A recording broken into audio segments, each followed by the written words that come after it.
Okay, so week one, guys, collar and sleeve. If you aren't familiar with it, probably is the best guard, first open guard to learn. Why? Because of the collar grip. When we were playing close guard, guards on his knees, we talked about when we were playing Danaher's system and Carl made his grip. His right hand is perfect, and I come up and I made my grip, and then I used my elbow to make a bend in his arm, and when I pulled with my legs, I physically broken Carl's grip. The problem with it in this position is Carl's 2 free hands, you can grab, turn it, and pop it off. The beauty about playing collar and sleeve is that if he tries to actually break that grip, it's really not going to happen. He's going to have to swim inside and get inside control on the leg. And now you can stop that inside and start to play his game. So, advantages of collar and sleeve is he's only one hand to break that grip. Also, I can basically transition to any jiu-jitsu guard from collar and sleeve, so it's just a good transition guard as well. The difficult area with collar and sleeve is just so many things a guard can be doing. I mean, if I'm playing collar and sleeve, guard's standing in headquarters, right leg forward, playing collar and sleeve, this is fine. It changes if he switches to left side. Now he can't play the Dungannon hook and different things. If he gets hard out with his feet standing, it changes again. If he drops the combat base, it changes again. Combat base on the other side, changes again, changes again. So that's really the battle. So we want to be thinking about reacting to those changes. We're not just going to, next week we're going to be concentrating, well this week we're going to concentrate on concepts, how to maintain collar and sleeve, and then next week we're going to look at the triangle and the omoplata. But it's not trying to learn the triangle from collar and sleeve and then you just try to force a triangle on someone, which never works. You don't get it, you end up using strength and you end up tired. So we're going to learn this whole system. We're going to focus on looking at all the different options from every position. And then when the moment presents itself, we're going to be looking for the right tool at the right time, the right sweep, the right submission at the right time.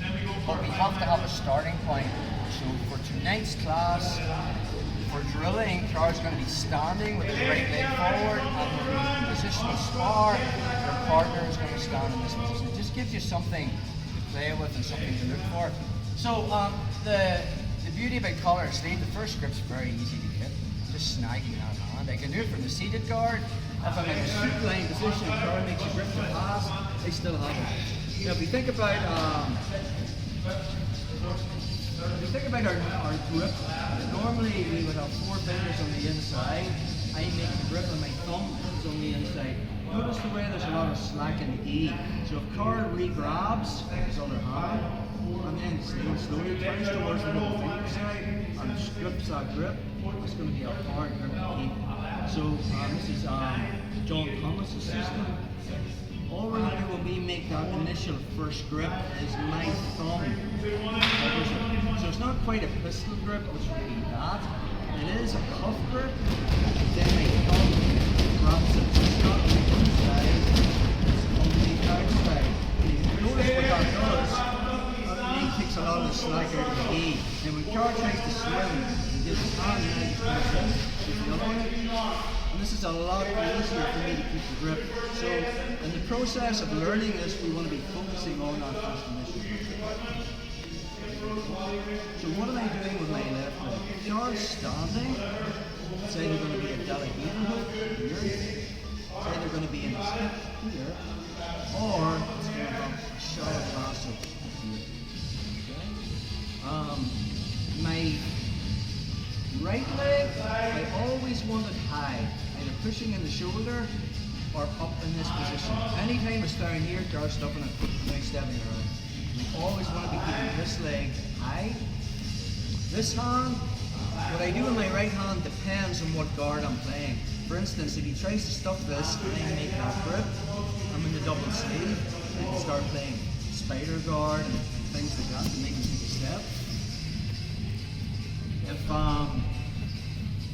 I switch collar and sleeve. That's what we're going to play for this exercise.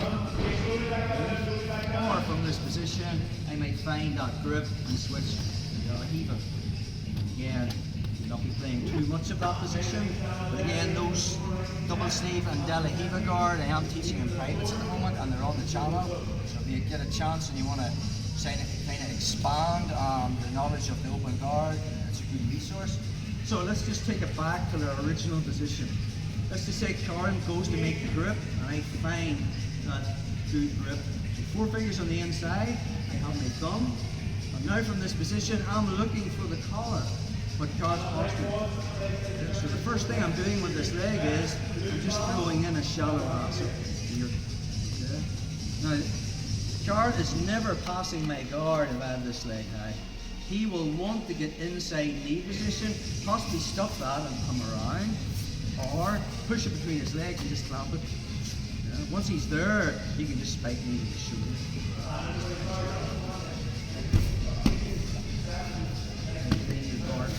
So, you want to be aware that he's constantly looking to stop that leg. So the first thing I'm looking for, if I can get the collar and sleeve, that's good. If I'm here and I snag that first initial grip, if I get that, that's cool. But if he's posturing, first line of action is I just put in a shallow lasso. That's the first thing I'm looking for. Now from here, if I can find the collar, good, but if not, this hand's here. Now I know he wants to make a grip, and I'm just moving this knee, I'm keeping it up. Possibly, now I have the grip, if that makes sense. Now my foot can come in the hip, and now I'm in the collar and sleeve, which is what I want. Does that make sense? So initially, when I make that first grip, if I can't get collar and sleeve, I'm just throwing in a lasso. So that's the first part of the drill. Okay? And now, I'm not letting him get control of this. And watch what happens. I want the collar postures. But for him to control this leg, he has to bend. And now, I have the collar. Does that make sense? The minute I have the collar, that lasso comes off. Foot comes on the inside. And now, I put my foot on the shoulder. Notice the way Car's shoulders are square. I'm going to push with my foot and mess with this alignment. Anytime he's there, he's off balance. I'm going to look in different classes. I can either play a collar and sleeve with my knee on the outside of Carl's right arm or my knee on the inside. I prefer inside because that with a shrimp gives me the omoplata, but we're going to address both methods. Next week we'll be looking knee on the outside. So, from our position, maybe from a seated guard, I snag that first grip. Okay. I go back into a supine position, and if guard doesn't know anything, I find the collar, foot on the hip, and I find the shoulder. Okay? So that's the first part of the drill. If I can't get the collar, here, I'm looking for the collar and he postures, I'm going to throw in a shallow lasso, right? And I'm going to keep this foot high. Now from here, if Carl circles this way, I just find the hip and find the collar, and I'm back in the collar and sleeve. Does that make sense? If he circles this way, I just keep him in front of me. And then he stays, I find the collar, I'm back in the collar and sleeve again. That make sense? But more than often, he can't stay posture and make a grip on this leg. He needs to stuff this leg. He's not passing unless he does. The minute he makes the grip, I'm finding the collar. Foot comes on the inside. Let's talk a little bit about beating the pommel.